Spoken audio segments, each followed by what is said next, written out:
कोई बड़ा छोटा नहीं होता। एक छोटे से कस्बे में रामू शिल्पकार रहता था।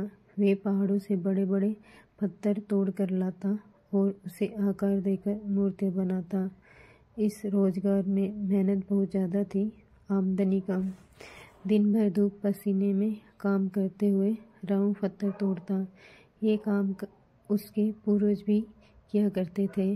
रामू काम करते हुए सोचता है, ये छोटा मोटा काम करने से क्या फ़ायदा, ठीक से 2 वक्त की रोटी भी नसीब नहीं होती।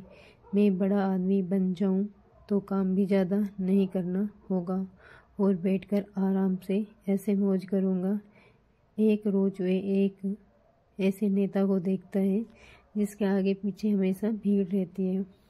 उसको हाथ जोड़कर प्रणाम करने वाले सैकड़ों लोग खड़े रहती है।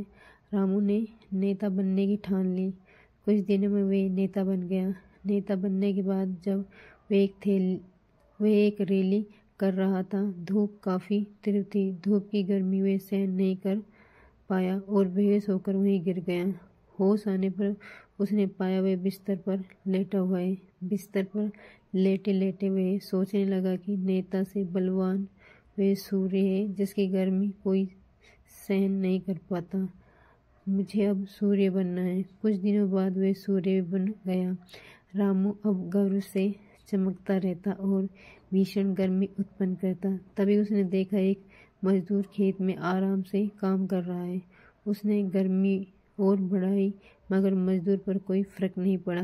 विचार किया तो उसे मालूम हुआ ठंडी ठंडी हवा पृथ्वी पर बह रही है। तब रामू ने विचार किया, हवा बनकर मैं और शक्तिशाली बन जाऊंगा। कुछ दिनों बाद वे हवा बन गया। हवा बनकर वे इटलाना इधर उधर घूमने लगा।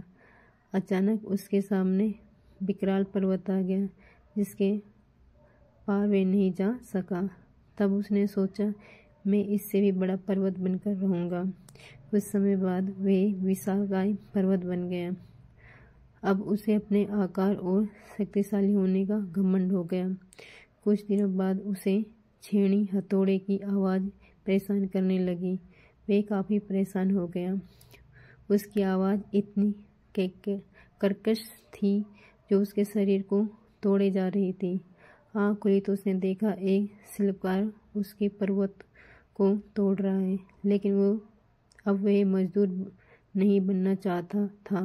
वह काफ़ी परेशान था। नींद खुली तो उसने आईने में पाया वह जो विशाल पर्वत को भी तोड़ने का साहस रखता है, वह तो स्वयं है।